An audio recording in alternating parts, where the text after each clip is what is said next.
Gloire à Dieu, tu perdras pas ta faute l'héritage que je t'avais donné, dit Dieu. Jérémie 17 au verset 4, Somme 75, verset 7 à 8. L'élévation ne vient de nulle part.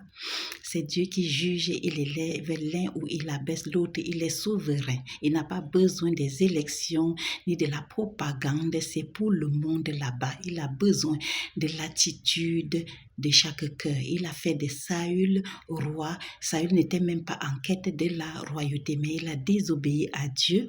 1 Samuel 16 au verset 1, il demande à Samuel: jusqu'à quand vas-tu pleurer sur Saül? Je l'ai déjà rejeté, il ne peut plus régner sur Israël, mon peuple. Prends ta corne d'huile, va chez un tel. J'ai trouvé parmi ses fils quelqu'un que je désire pour roi, parlant de David qui n'a pas fait de corruption pour renverser Saül et prendre sa place. Non, c'est Dieu qui l'a aussi choisi. Maintenant, David est devenu l'ennemi juré de Saül. Il a passé le restant de sa vie à le poursuivre pour le tuer. Gloire à Dieu, Dieu gardait David. Il a même fait de lui son gendre hypocrite pour le tuer.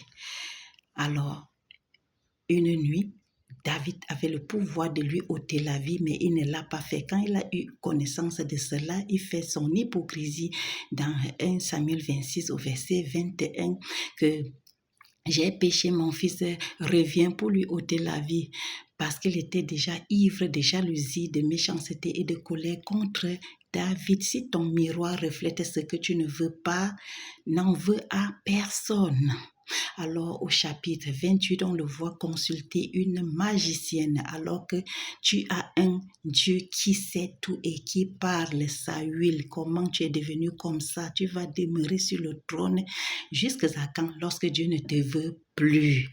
Alors au chapitre 31, il a été grièvement blessé. Son orgueil le pousse à dire à celui qui portait ses armes de lui ôter la vie pour qu'on ne vienne pas se moquer de lui. Alors, il est mort le même jour avec ses 3 fils et celui qui portait ses armes. Pourquoi? À cause de la méchanceté. Dieu n'a pas besoin des forts ni des sages. Il a besoin de ceux qui lui obéissent pour connaître ce qui est bon, ce qui est agréable et ce qui est parfait. Alléluia.